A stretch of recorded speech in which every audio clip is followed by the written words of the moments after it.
Hi, my name is Ed Ho. I'm an energy consultant working on the energy transition. Uranium, being Canadian, we're particularly excited because we've got end-to-end uranium fuel supply chain that we need for our own personal use and can-dos in Canada.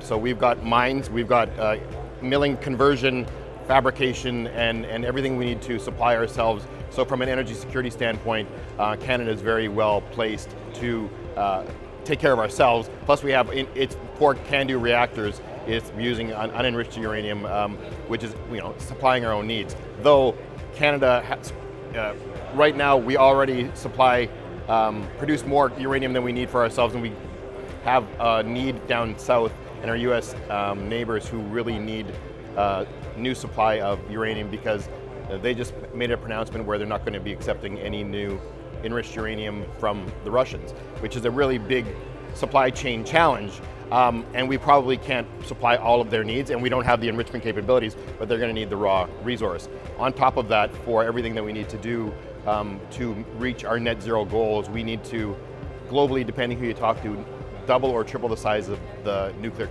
fleet in the world. So that's very bullish for demand.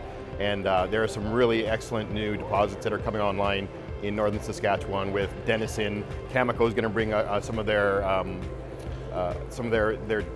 supply back online, as well as some other world-class deposits like next-gen fission uranium that are very exciting. And this is development that we haven't seen in Canada for decades. So it's a really exciting time to be in nuclear in Canada, or in uranium in Canada for that matter.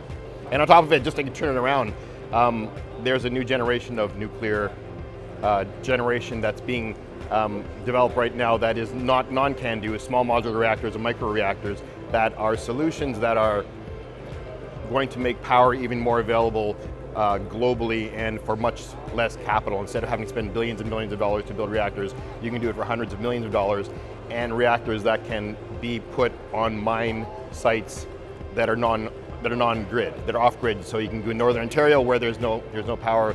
You can take a 30 megawatt reactor and stick it in the middle of nowhere and not have to use diesel gen sets. As well as with your community partners, you can do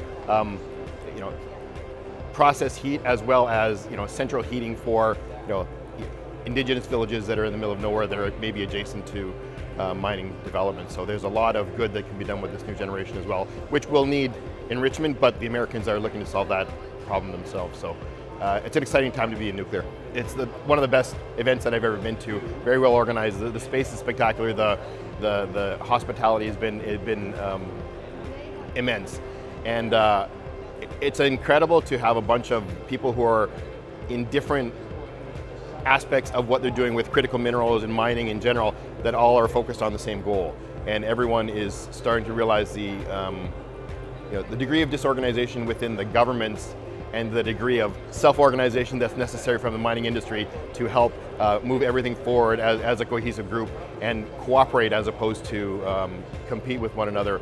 I've never felt that before in a conference like this, so I'm really excited. And seeing the panels full of people that are agreeing with each other is really, it's reassuring that we're going to solve the problems ourselves and not have to rely on government to do it for us. It'll be necessary. We need policy. We need lots of help, but maybe we can help guide the policy better than, because it seems there is a bit of a gap in leadership. Yeah.